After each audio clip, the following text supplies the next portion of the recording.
RRB NTPC exam dates March 16th నుంచి March 27th వరకు జరుగుతుంది. అయితే సిటీ ఇంటిమేషన్ స్లిప్ అనేది ఆల్రెడీ రిలీజ్ అవ్వడం స్టార్ట్ అయ్యింది.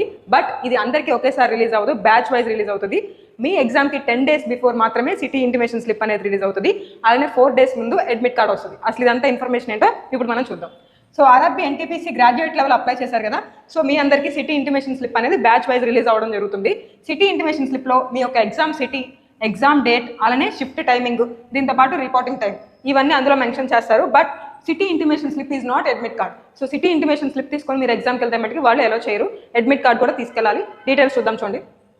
సిటీ ఇంటిమేషన్ స్లిప్ అసలు ఎప్పుడు వస్తుంది అంటే 10 days before the exam. So me exam March 27th last day అనుకోండి, దానికి 10 days బిఫోర్ మాత్రమే మీకు సిటీ ఇంటిమేషన్ స్లిప్ అనేది వస్తుంది. ఇంకా రాని వాళ్ళు ఉన్నారు, మీరు కంగారు పడద్దు, టైం ఉంది. అంటే మీ ఎగ్జామ్ మార్చ్ ఎండింగ్లో జరుగుతుందని మీనింగ్, ఓకేనా? ఎవరు కంగారు పడద్దు, ఎలా చూసుకోవాలో చూద్దాం.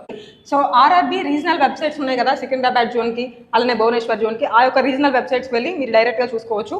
లేదు అంటే కనుక మీరు rrb.dgalm.com ఈ వెబ్సైట్ నుంచి అయినా చూసుకోవచ్చు. లేదా నేను డైరెక్ట్గా మీకు ఒక లింక్ అనేది డిస్క్రిప్షన్లో మెన్షన్ చేస్తాను, దానికి వెళ్తే డైరెక్ట్గా మీ యొక్క రిజిస్ట్రేషన్ నెంబరు, మీ యొక్క డేట్ ఆఫ్ బర్త్ ఎంటర్ చేస్తే అందులోనే మీ యొక్క సిటీ ఇంటిమేషన్ స్లిప్, అలానే హాల్ టికెట్ నెంబర్ కూడా వచ్చేస్తుంది. హాల్ టికెట్ కూడా మీరు అందులోనే డౌన్లోడ్ చేసుకోవచ్చు. ఎలానో చూద్దాం చూడండి. ఫస్ట్ ఏం చేయాలంటే మీరు ఆ వెబ్సైట్లోకి వెళ్ళంగానే మీకు ఇలా క్యాండిడేట్ లాగిన్ అడిగిద్ది. ఇందులో మీ యొక్క రిజిస్ట్రేషన్ నెంబర్ అనేది ఎంటర్ చేస్తారు. మీకు ప్రివ్యూ అప్లికేషన్ ఉంటుంది, అందులో మీ యొక్క రిజిస్ట్రేషన్ నెంబర్ ఉంటుంది, ఓకేనా? లేదా మీరు డైరెక్ట్గా మెయిల్లో అయినా చెక్ చేసుకోవచ్చు. అండ్ ఇక్కడ చూడండి, డేట్ ఆఫ్ బర్త్, మీ యొక్క డేట్ ఆఫ్ బర్త్ అనేది క్లియర్గా మెన్షన్ చేసుకోవాలి. ఈ విధంగా చేసుకొని లాగిన్ అయితే ఈ మెనూ ఓపెన్ అయింది. ఈ మెనూలో మీకు చూడండి క్యాండిడేట్ రిజిస్ట్రేషన్ నెంబర్, నేమ్ ఇలా వస్తుంది కదా. సో ఇక్కడ ఇది సిటీ ఇంటిమేషన్ స్లిప్, మీ ఎగ్జామ్ డీటెయిల్స్ ఇక్కడ కనిపిస్తాయి. విజయవాడ, ఆంధ్రప్రదేశ్లో జరుగుతుంది, ఓకేనా? ఎగ్జామ్ డేట్ చూడండి మార్చ్ 16th 2026, అంటే ఫస్ట్ డేనే జరుగుతుంది ఇక్కడ, ఓకేనా? మా స్టూడెంట్ తీసుకున్నాను. సో మార్చ్ 16th జరుగుతుంది. ఎగ్జామ్ షిఫ్ట్ కూడా ఇచ్చేసారు చూడండి, సెకండ్ షిఫ్ట్, ఓకేనా? ఇది సెకండ్ అనమాట, మీకు కనిపించకపోయినా don't worry.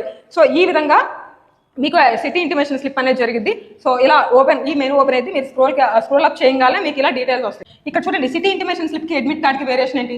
City intimation slip వల్ల మీ యొక్క ఎగ్జామ్ సిటీ, ఎగ్జామ్ షిఫ్ట్, ఈ ఎగ్జామ్ డేట్ అవి చూసుకుంటారు. అడ్మిట్ కార్డ్ ఏంటంటే entry pass for exam. So అది తీసుకెళ్తేనే ఎగ్జామ్లో మీకు ఎంట్రీ అనేది ఉంటుంది అనమాట, ఎగ్జామ్ రాయడానికి. సిటీ ఇంటిమేషన్ స్లిప్ అనేది 10 days before the exam. Me exam డేట్కి 10 days ముందు సిటీ ఇంటిమేషన్ స్లిప్ వస్తుంది. బట్ అడ్మిట్ కార్డ్ అనేది 4 days ముందు మాత్రమే వస్తుంది, ఓకేనా? సిటీ ఇంటిమేషన్ స్లిప్ మాత్రం తీసుకెళ్ళబాకండి ఎగ్జామ్కి, అడ్మిట్ కార్డ్ మాత్రమే తీసుకెళ్ళండి. సిటీ ఇంటిమేషన్ తీసుకెళ్ళడం వల్ల మీకు ఎగ్జామ్ హాల్కి ఎలా చేయరు, ఇది మ్యాండేటరీ అనమాట, ఓకేనా? సో ఈ విధంగా మీరు చెక్ చేసుకొని కంగారు పడకుండా నీట్గా నిదానంగా ఎగ్జామ్ని అటెంప్ట్ చేయండి.